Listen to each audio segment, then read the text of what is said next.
बोलो सतगुरुदेव की जय। बंदी छोड़ कबीर परमेश्वर जी की जय। बंदी छोड़ गरीबदास जी महाराज जी की जय। स्वामी रामदेवानंद जी गुरु महाराज जी की जय।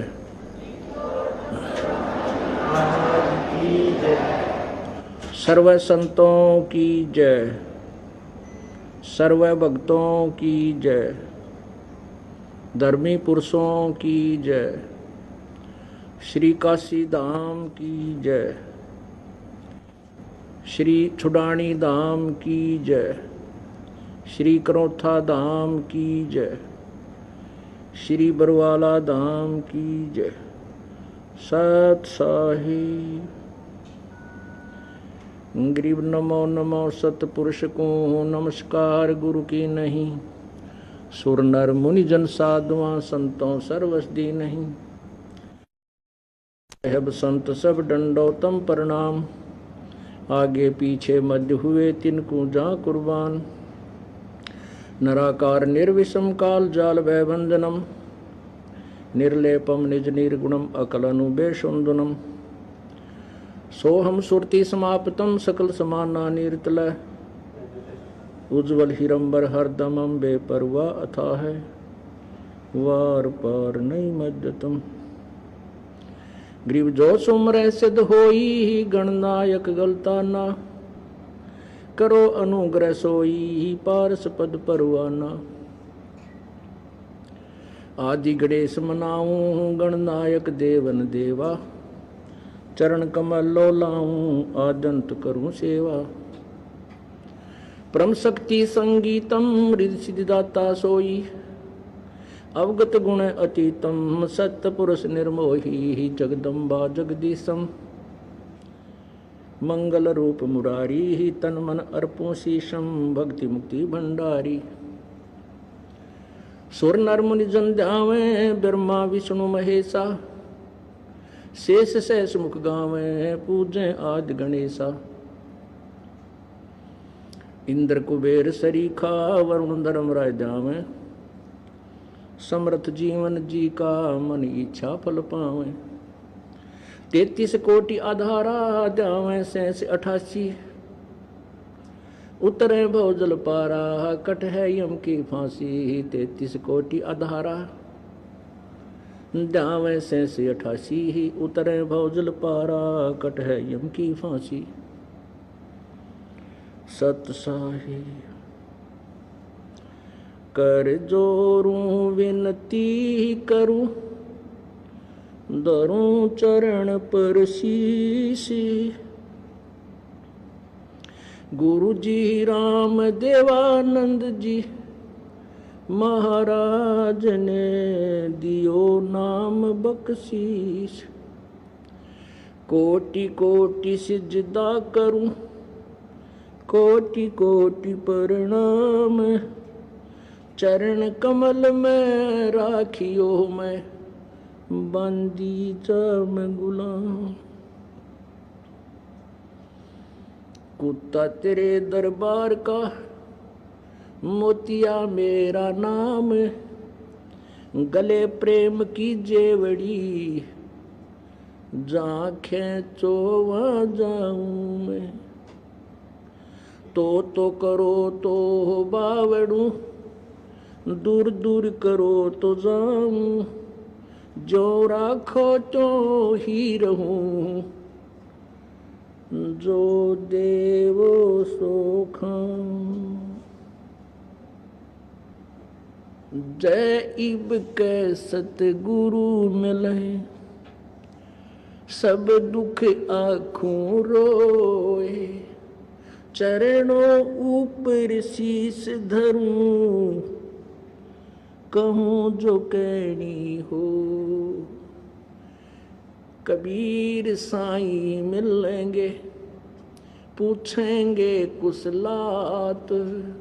आद अंत की सब कहूँ अपने दिल की बात।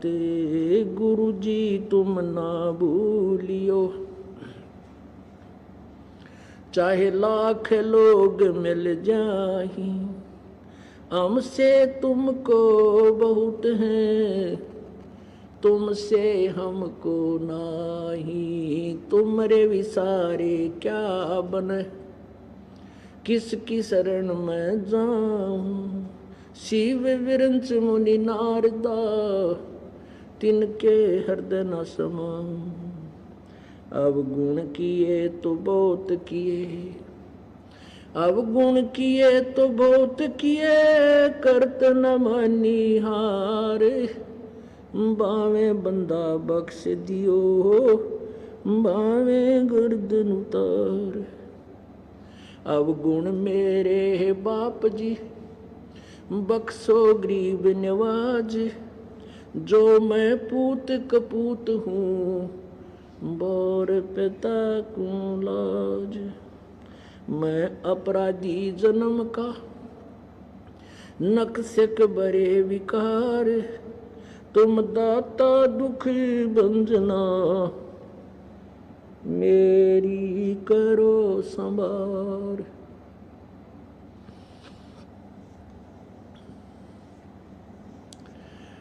राम नाम रटते रहो,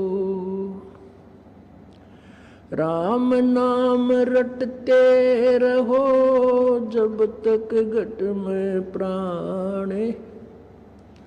कब हो तो दीन दयाल के, भनक पड़ेगी कान। लूट सको तो लूटिया, राम नाम की लूटी। पीछे फिर पछताओगे, प्राण जहांगे छूट। नहीं भरोसा देह का, विनस जावे छिन माही। श्वास उश्वास में नाम जपो, और यतन कछु नाही। श्वास उश्वास में नाम जपो, व्यर्था श्वास मत खो। ना जाने इस श्वास को, आवण हो के न हो। वो पृथ्वीपति चकवे गए, जिनके चक्कर चलंत। ये रावण सरीखे कौन गणे, ऐसे गए अनंत।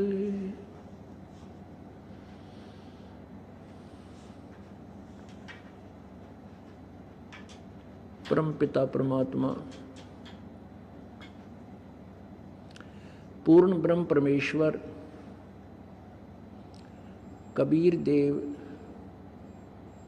कबीर परमेश्वर कबीर साहब की असीम कृपा से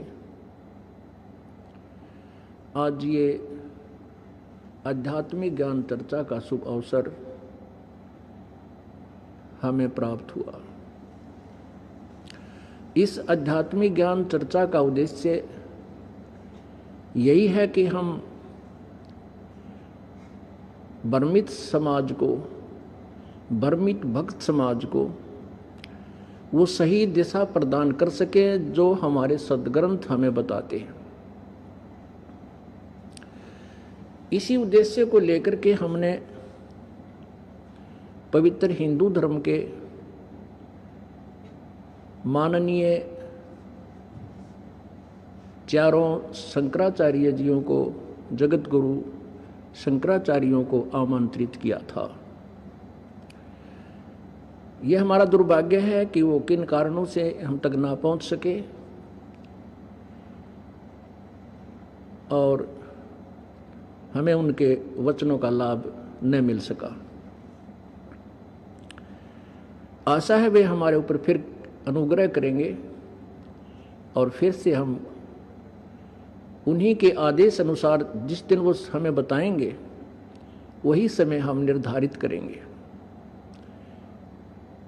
आज दास आपको अपने ही पवित्र सद्ग्रंथों के वो गूढ़ रहस्य रूबरू कराएगा जिससे अभी तक पवित्र हिंदू समाज पूर्ण रूप से अपरिचित रहा।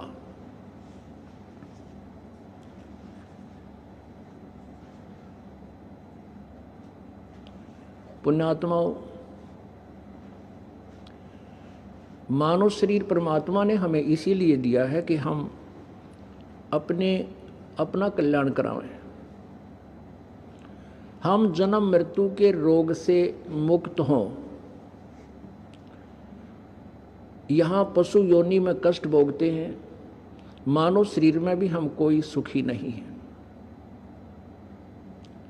तो ऐसा कोई स्थान है जहाँ हम पूर्ण रूप से सुखी हो सकते हैं, वो अपने सद्ग्रंथों में विद्यमान है। और हम अपने सद्ग्रंथों से अपरिचित रहने के कारण हम उस स्थान को प्राप्त नहीं कर सके। वो स्थान कौन सा है, कहाँ वर्णित है? आज के इस समागम में यही मूल उद्देश्य रहेगा। पुण्यात्माओं, मानव शरीर दुर्लभ है, मिले न बारंबार, और जैसे तरवर से पत्ता टूट जा वो बहुर नहीं लगता डार। एक बार ये मानव शरीर आपके हाथ से छूट गया, ये पुनः प्राप्त नहीं होगा। जैसे तरवर से वृक्ष से पत्ता टूट के गिर जाता है, वह पुनः स्थापित नहीं होता। इस मानव शरीर का मूल उद्देश्य यही है कि हम अपना कल्याण करवाएं। कल्याण कैसे संभव होगा, ये हमारे सद्ग्रंथ ही हमें प्रमाण देंगे। पवित्र श्रीमद् भगवत गीता अध्याय नंबर 16 के श्लोक नंबर 23 और 24 में प्रमाण दिया है कि अर्जुन, जो व्यक्ति शास्त्र विधि को त्याग कर मनमाना आचरण करते हैं, अर्थात अपने ही द्वारा निर्धारित किसी मंत्र जाप का साधन या कोई अन्य साधन करते हैं भगवान प्राप्ति के लिए, वो मनमाना आचरण है जो शास्त्रों में प्रमाणित नहीं है। जो मनमाना आचरण करते हैं, मनमानी पूजाएं करते हैं, उनको न तो कोई सुख प्राप्त होता है, न उनकी गति होती है, न ही कोई सिद्धि प्राप्त होती है। फिर श्लोक नंबर 24 में कहा है, इससे तेरे लिए कर्तव्य और अकर्तव्य की व्यवस्था में, यानी कौन से आध्यात्मिक कर्म, भक्ति कर्म करने चाहिए और कौन से ना करने चाहिए, कौन से त्याग देने चाहिए, उनके लिए तू सद्ग्रंथों से ही प्रमाण लेना, किसी व्यक्ति विशेष के कहने से स्वीकार मत करना।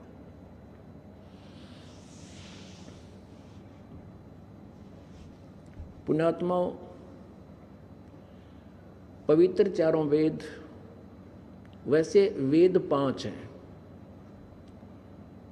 लेकिन सुप्रसिद्ध हम तक जो अभी तक लोक वेद के आधार से हमने 4 वेदों को ही सुना है, ऋग्वेद, यजुर्वेद, अथर्ववेद और सामवेद। एक और वेद है, 5वां जो वेद है, जिसके अंदर इन चारों वेदों का भी समावेश है, इंक्लूडिंग चारों वेद। वो 5वां वेद सूक्ष्म वेद है, सूक्ष्म। वो 5वां वेद हम तक नहीं पहुंच पाया।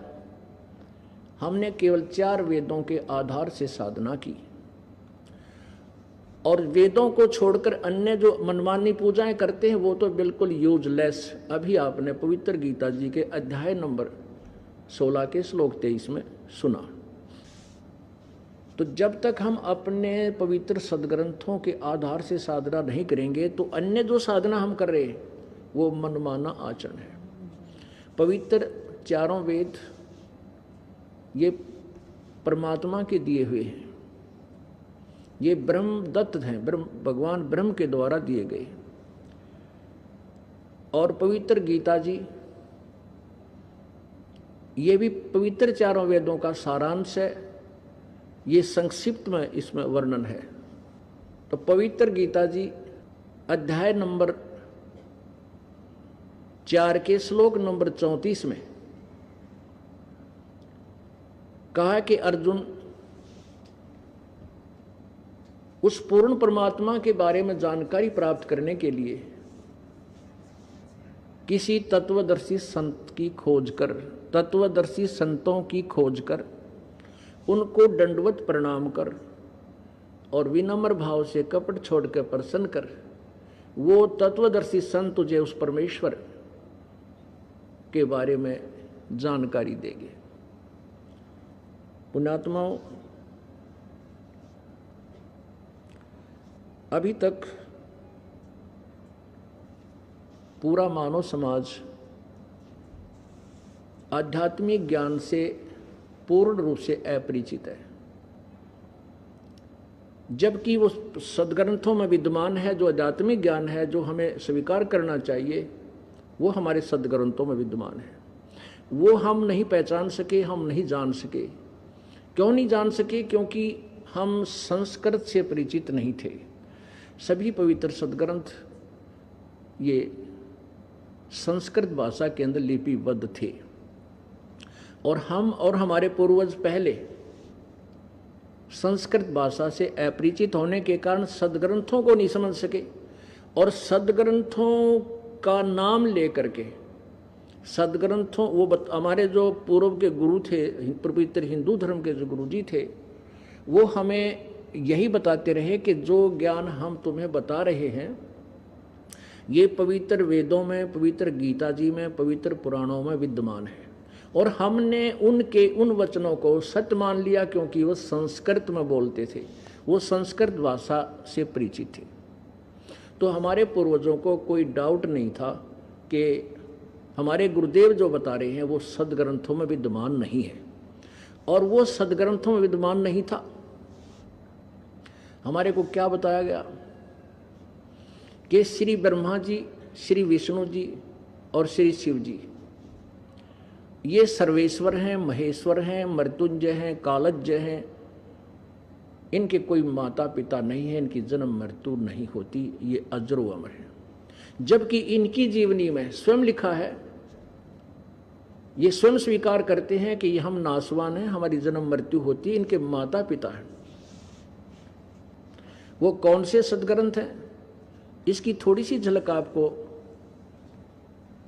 इन्हीं महापुरुषों, तीनों भगवानों के बारे में, श्री रजगुण ब्रह्मा, श्री सतगुण विष्णु, श्री तपगुण शिव जी की जानकारी थोड़ी सी देंगे श्रीमद् देवी भागवत यानी देवी पुराण में। ये देखिएगा, श्रीमद् देवी भागवत, ये कहाँ से प्रकाशित है? गीता प्रेस गोरखपुर, श्रीमद् देवी भागवत संक्षिप्त। हनुमान प्रसाद पोदार इसके संपादक हैं। हम हनुमान प्रसाद पोदार और चिमनलाल गोस्वामी। और ये कहाँ से प्रकाशित है, मुद्रित है? ये देखिएगा, प्रकाशक एवं मुद्रक है गीता प्रेस गोरखपुर, गोविंद भवन कार्यालय कोलकाता का संस्थान। इसके प्रश्न नंबर 123 पर थोड़ी सी झलक दिखाएंगे, उसके बाद आने वाले अभी आगे चलकर इसका डिटेल आपको दी जाएगी। ये है तीसरा स्कंद संक्षिप्त देवी भागवत, प्रश्न नंबर 123। यहाँ क्या कहते हैं? भगवान विष्णु दुर्गा की महिमा करते हुए स्तुति करते हैं, तुम शुद्ध स्वरूपा हो, यह संसार तुम इसे उद्भासित हो रहा है। मैं ब्रह्मा और शंकर, मैं विष्णु जी और ब्रह्मा व शंकर, हम सभी तुम्हारी कृपा से विद्यमान हैं। हमारा आविर्भाव माने जन्म और तिरोभाव माने मृत्यु हुआ करता है, अर्थात हमारी जन्म मृत्यु होती है। केवल तुम ही नित्य हो, जगत जननी हो, प्रकृति और सनातनी देवी हो। भगवान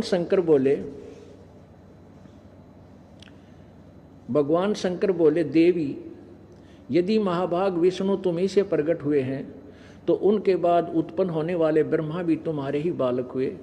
फिर मैं तमोगुणी लीला करने वाला शंकर क्या तुम्हारी संतान नहीं हुआ? अर्थात मुझे भी उत्पन्न करने वाली तुम ही हो। शिवे संपूर्ण संसार की सृष्टि करने में तुम बड़ी चतुर हो। आगे देखो,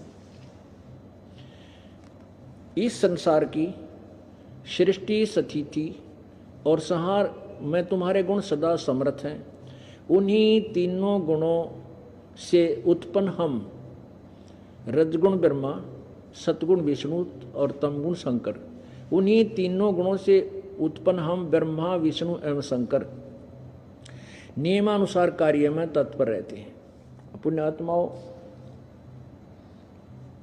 ये श्रीमद् देवी भागवत आज की नहीं है, 5500 वर्ष पहले श्री वेद व्यास जी ने लिपिबद्ध की थी और हमारे धर्मगुरु इसी की हमारी पवित्र पुराणों को ही कह करके, पवित्र पुराणों को आधार मान करके हमें ज्ञान दिया करते थे कि हम आपको पुराणों से ही बता रहे हैं कि ब्रह्मा विष्णु महेश अजरो अमर हैं, इनके कोई माता पिता नहीं। अब इस पवित्र पुराण ने सिद्ध कर दिया कि ब्रह्मा विष्णु महेश जी तीनों नासवान हैं, इनकी जन्म मृत्यु होती है, स्वयं स्वीकार करते हैं। ये मृत्युंजय नहीं है, अजरो अमर नहीं है, सर्वेश्वर नहीं है। आगे फिर स्वयं स्वीकार करते हैं कि ये रजगुण ब्रह्मा है, सतगुण विष्णु, तमगुण शिव जी। तीनों गुणों से उत्पन्न हम, यानी रजगुण ब्रह्मा, सतगुण विष्णु, तमगुण शिव जी, केवल नियमित अनुसार, नियमित जो हमें आदेश दिया जाता है, जितना हमें को आदेश हम उतना ही कार्य करते हैं। और ये भी स्वीकार किया है कि तुम ये तीनों ब्रह्मा विष्णु महेश दुर्गा के पुत्र हैं, ये इनकी माता है। आज का जो आध्यात्मिक प्रोग्राम चल रहा है, इसमें आपको पूरे कंसेप्ट क्लियर करा दिए जाएंगे। अब हम अपने सदग्रंथों को समझेंगे। पवित्र श्रीमद् भगवत गीता जी एक अनमोल शास्त्र है। इसमें चौथे अध्याय के 5वें श्लोक में गीता ज्ञान दाता कहता है, गीता जी का ज्ञान किसने बोला है? अभी तक ये बहुत गूढ़ रहस्य रहा, गीता जी का ज्ञान किसने बोला? गीता जी का ज्ञान बोला ब्रह्म ने, ब्रह्म। और श्री कृष्ण जी के शरीर में प्रवेश करके इस ब्रह्म को काल भी कहते हैं। गीता जी अध्याय नंबर 11 के श्लोक नंबर 32 में गीता ज्ञानदाता स्वयं कहता है कि अर्जुन, मैं काल हूं और मैं अब सबका नाश करने के लिए प्रवृत्त हुआ हूं। गीता जी अध्याय नंबर 11 के श्लोक 21 में अर्जुन कहता, प्रभु आप तो इन देवताओं को भी खा रहे हो, ये ऋषियों के समुदाय भी आपके सामने मंगल कामना कर रहे हैं, आपसे याचना कर रहे हैं, बख्श दो बख्श दो, और वेदों के पवित्र स्तोत्रों से आपकी स्तुति कर रहे हो और आप इनको भी खा रहे हैं, कुछ आपकी जाड़ों में लटक रहे हैं। तो गीता ज्ञानदाता ये ब्रह्म है, यही सदाशिव भी कहलाता है। इसी को महाविष्णु महाब्रह्मा भी बोलते हैं। ये ऐसे 3 रूप धारण कर लेता है और इसी के 3 पुत्र हैं, रजगुण ब्रह्मा, सतगुण विष्णु, तमगुण शिव जी। ये ब्रह्म है, ये दुर्गा का पति है, जिसको ज्योति निरंजन भी कहते हैं, सदाशिव भी कहते हैं और काल भी इसी की को उपमा प्राप्त है। तो गीता जी का ज्ञान भगवान काल ने कहा, ब्रह्म ने कहा। पुण्यात्माओं, श्री कृष्ण जी न तो काल थे और न ही श्री कृष्ण जी ने पहले कभी अपने आप को काल कहा और न ही बाद में कभी अपने आप को काल कहा। अब श्री कृष्ण जी के शरीर में प्रवेश करके वो काल बोलता है, क्योंकि भगवान श्री कृष्ण नहीं चाहते थे कि ये युद्ध हो। इन्होंने तो यहाँ तक कह दिया था कि एक तरफ मेरी सेना होगी, एक तरफ मैं हूँगा और मैं हथियार भी नहीं उठाऊंगा।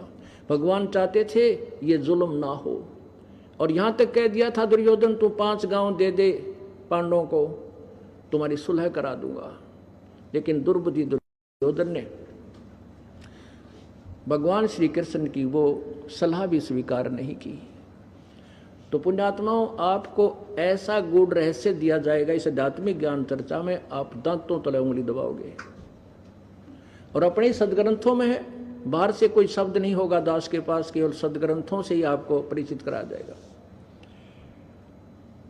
क्योंकि ये सदग्रंथों का ज्ञान एक बहुत ही गूढ़ है और इस थोड़े से समय में इसको कंप्लीट तो नहीं कर सकूंगा, लेकिन इतना अवश्य कर देगा ये दास कि आप बहुत कुछ जान जाओगे अपने सदग्रंथों को। आज का उद्देश्य यही है दास का कि सदग्रंथों से आपके रूबरू कराऊं।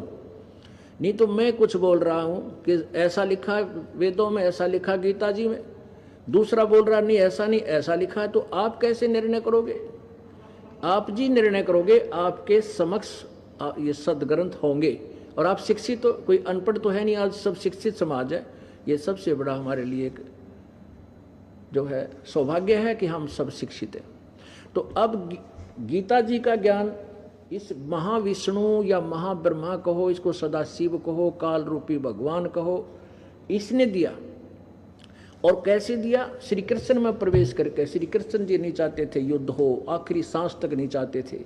जब दोनों सेनाओं के बीच में रथ जाके खड़ा कर दिया और अर्जुन मना कर रहा कि भगवान इन सामने खड़े अपने भाइयों को, भतीजों को, रिश्तेदारों को, बहनों के जमाई बटेवों को, जमाइयों को अब मैं मार के राज क्या करूंगा? इससे अच्छा तो मैं भीख मांग कर खा लूंगा और मैं युद्ध नहीं करूंगा, ये मेरा फाइनल फैसला है। अब पुण्यात्माओं, और पहले भगवान श्री कृष्ण 3 बार गए शांति दूत बनकर, युद्ध मत करो। यदि श्री कृष्ण जी वहां पर अपने श्री कृष्ण जी बोल रहे होते, कह देते अर्जुन धन्य है तेरे माता पिता ने, चल छोड़ क्या रखा इस झगड़े में। नहीं, उसी समय वो काल, वो सदाशिव जिसको महाविष्णु भी बोलते हैं, महाशिव भी कहते हैं, वो श्री कृष्ण जी में प्रवेश करके और फिर अर्जुन को लगा समझाने। अर्जुन ने सोचा कि ये इसको फेर बदल कर दूं युद्ध के मैदान में, और गीता जी के ज्ञान की क्या आवश्यकता थी? वहां अर्जुन चाहता था घुमा फिरा कर भगवान से पीछा छुटवा लो, युद्ध ना हो। तो इसलिए ज्ञान चर्चा शुरू कर दी और श्री कृष्ण में प्रवेश करके वो काल बोल रहा है, ब्रह्म बोल रहा है। पुण्यात्माओं, 3 भगवान हैं, 3 प्रभु हैं, एक ब्रह्म, एक परब्रह्म, एक पूर्ण ब्रह्म।